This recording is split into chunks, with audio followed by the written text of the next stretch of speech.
All right, folks, it is November 2nd, which means that SNAP is now in crisis officially as U.S. federal food aid lapses, most states unable to fill the void. So Reuters reports for Roma Hammonds of Chattanooga, Tennessee, food stamps have been a lifeline since taking custody of her grandchildren 5 years ago. Hammonds, 60, who cannot work because of a physical disability, has relied on her $563 in monthly supplemental nutrition assistance program benefits to feed her family of 4 and to afford other bills like rent, she said. So that's $563 a month divided by 4 weeks. That's what, $120 a week for a family of 4. You tell me what family of 4 can get by on $120 of groceries per week. Go ahead. All right. Right. But they should have to work for it. They should have to go. She should have to go somewhere every 3 weeks and, do work that the government creates for her. The government should create jobs for her to do, even though we don't like government jobs, but they should create jobs that they make poor people do to get the food, $120 a week to feed 4 people. What kind of disability? She can't work at home? Yeah, well, she can't do data entry. Yeah. But her November benefits may not be issued by the U.S. government due to the ongoing federal shutdown. And Tennessee is among the vast majority of states that have said they cannot pay for the aid themselves. I don't know what I'll do, Hammonds said. Hammonds is one of the roughly 41 million SNAP recipients wading into a potential historic lapse on Saturday of the 60-year-old food aid program, which sends roughly $8 billion each month to low-income Americans in every state. Neither Congress nor the administration of President Donald Trump has acted to fund benefits. 2 federal judges on Friday ruled that the administration cannot block November SNAP benefits and must use about $5 billion in agency contingency funds to pay for them, requiring updates by Monday on compliance with their rulings. Yes, we'll be holding our breath for that. That is tomorrow, of course. The U.S. Department of Agriculture did not respond to questions about how it will react to the ruling or share any details of a plan to pay benefits. In the meantime, just 5 states, Delaware, New Mexico, Louisiana, Virginia, and Vermont, and the District of Columbia have said they will pay for some or all of the November food aid, according to a Reuters review of state websites and public statements. The rest have said they will not pay for the benefits due to technical or cost barriers or provided no explanation.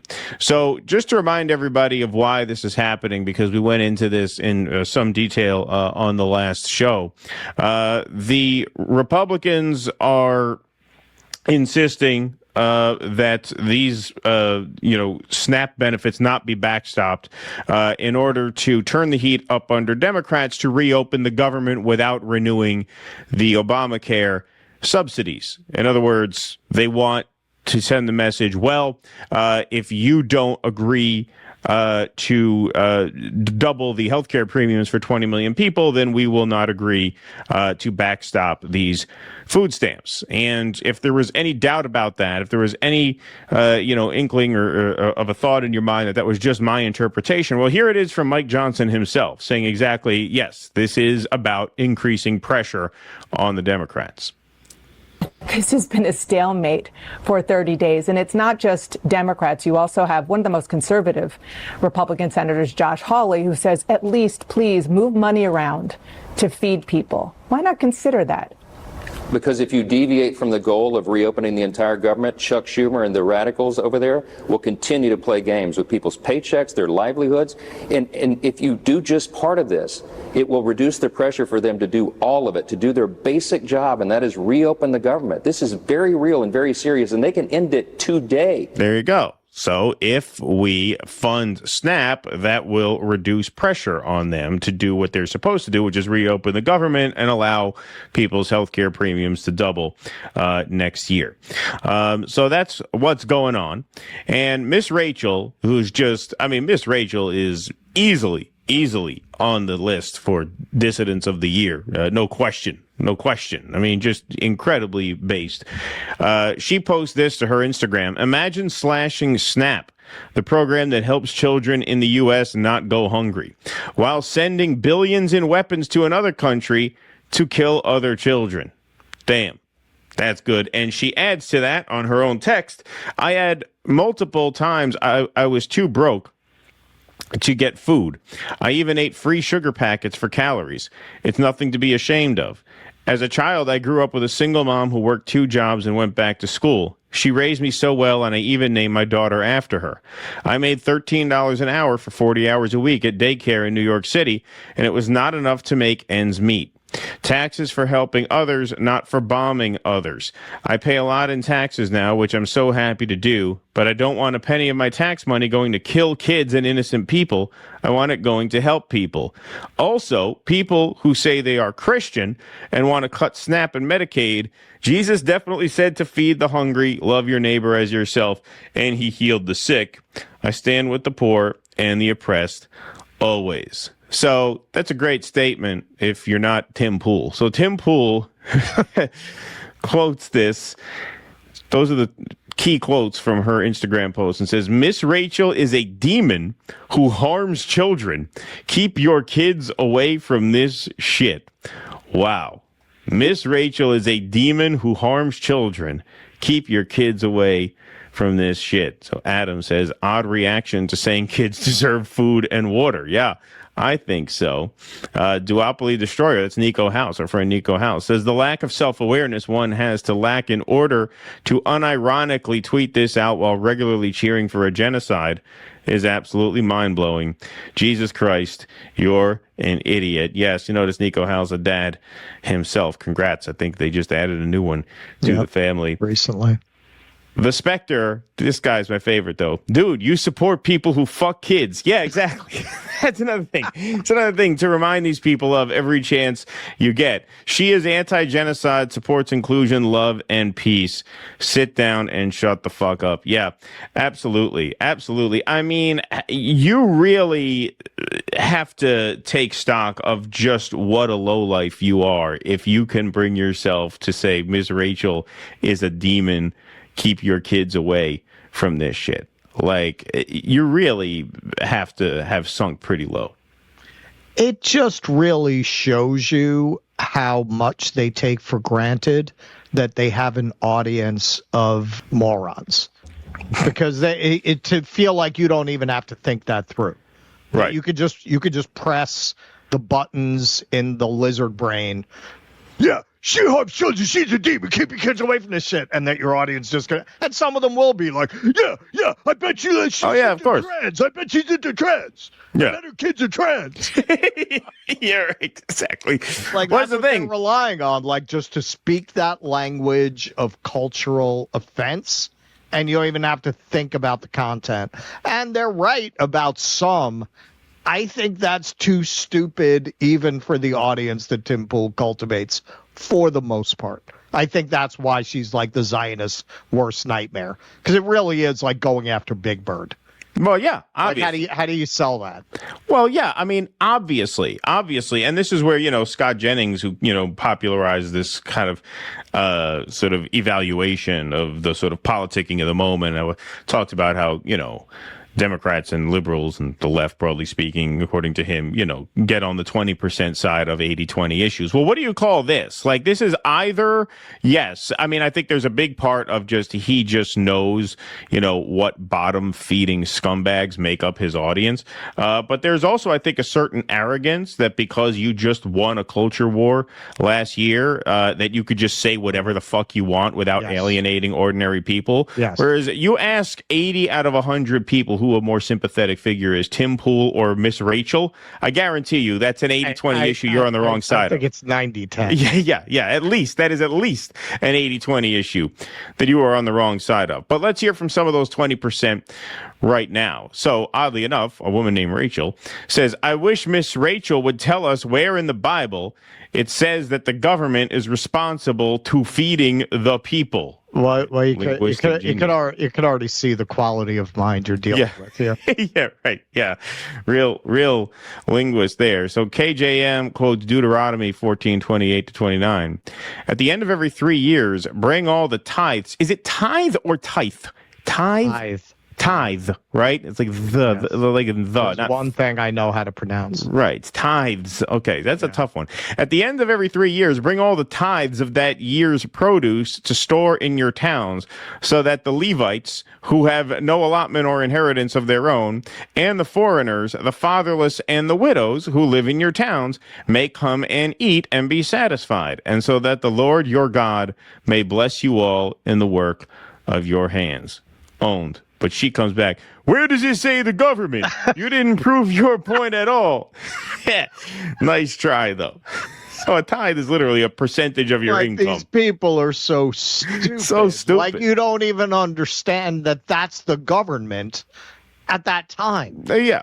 Why are you even talking about this if you have that little understanding of what you're reading?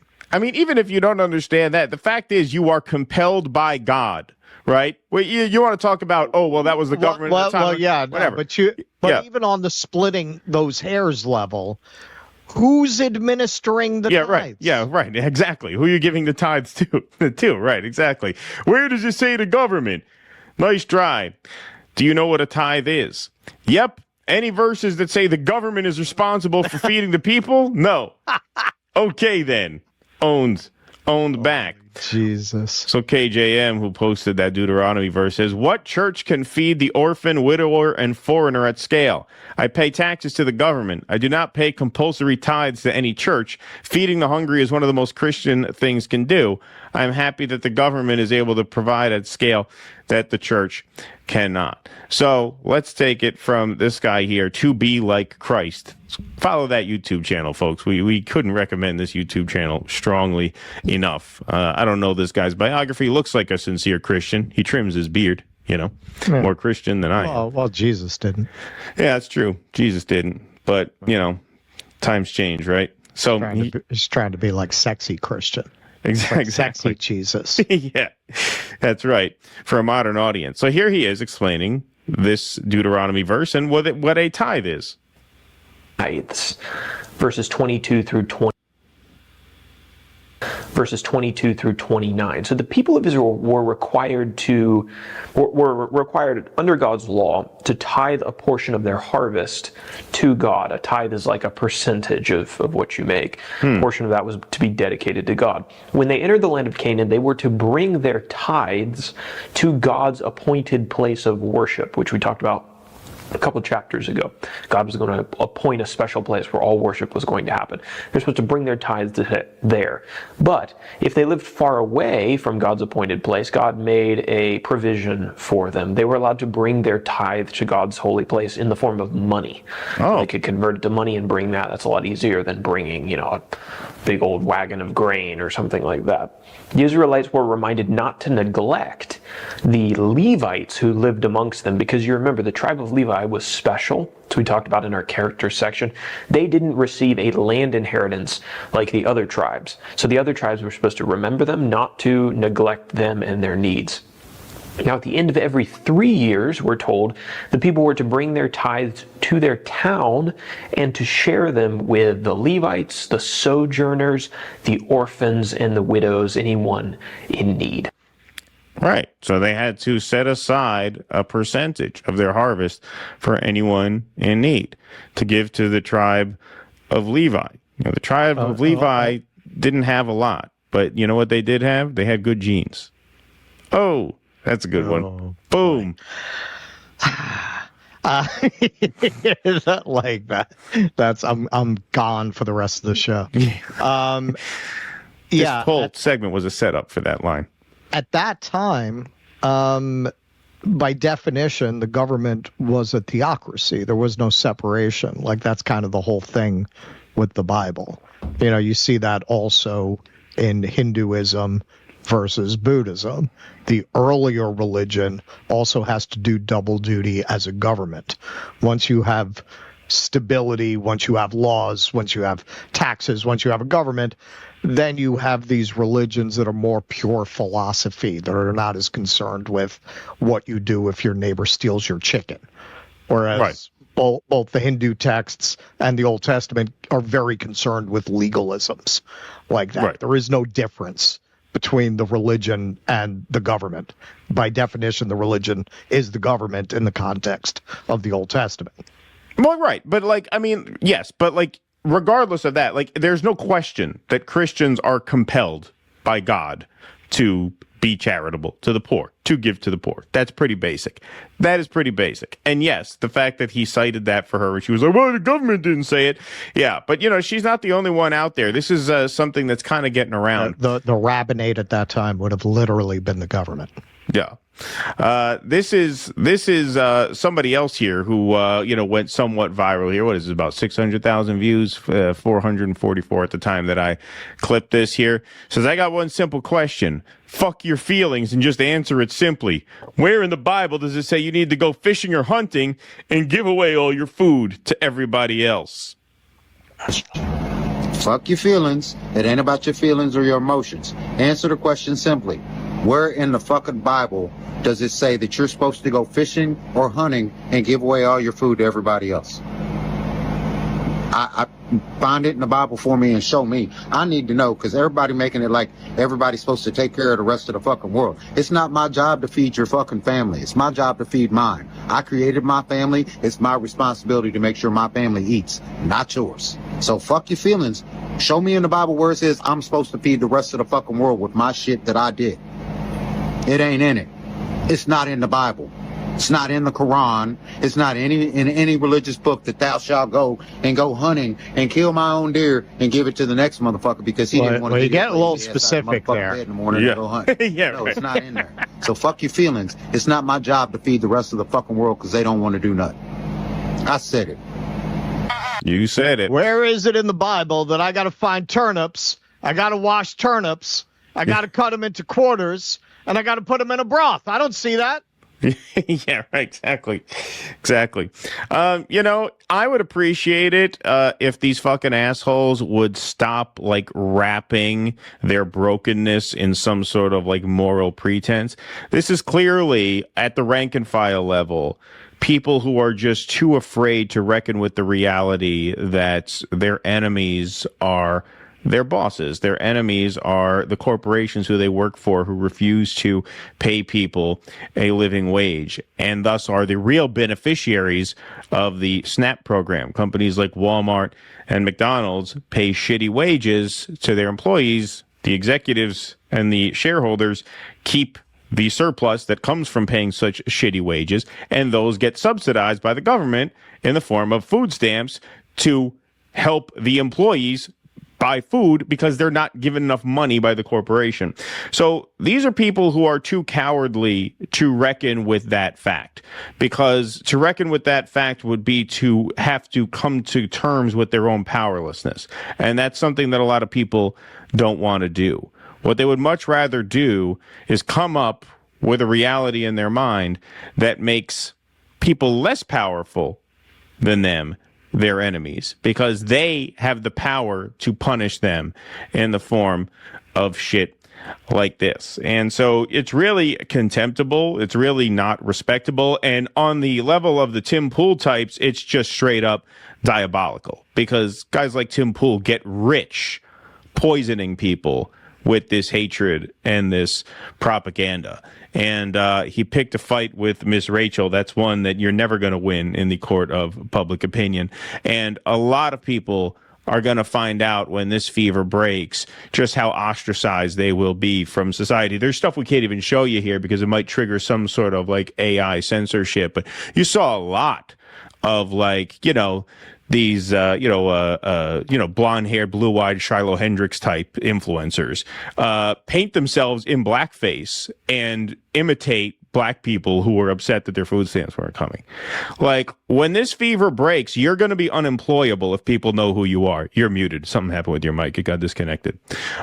When this fever breaks, you're going to be unemployable. Like, there are going to be social consequences for that. Not violent consequences. I would never advocate that, but social consequences. You are not going to be hireable. You are not going to be employable. You are not going to be accepted in polite society if you are filming yourself doing shit like that.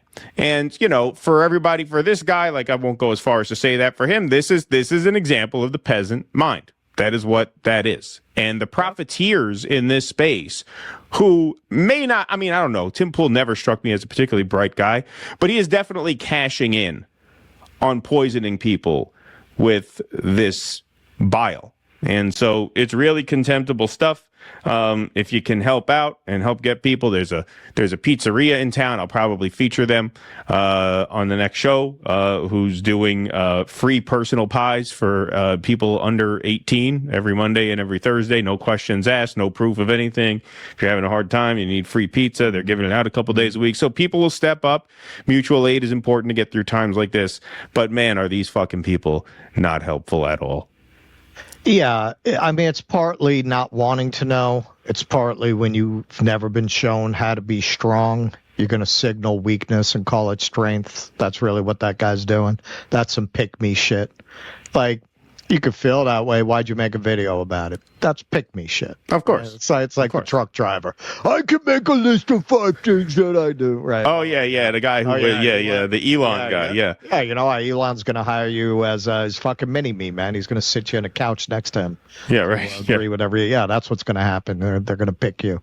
That's pick-me shit. But where they're not to blame is, look, with all of these things, with Alligator Alcatraz, with this, with Abrego Garcia, they just like corporate media. It's just like corporate media. Just like you watch corporate media, it's very clear the word came down from the people that they listen to, and they all hit the same talking points. It's the same thing with these people, man. The Trump administration and the people associated with them knew that there could be a lot of public backlash about these images that are about to start hitting your social media and the TV of hungry families.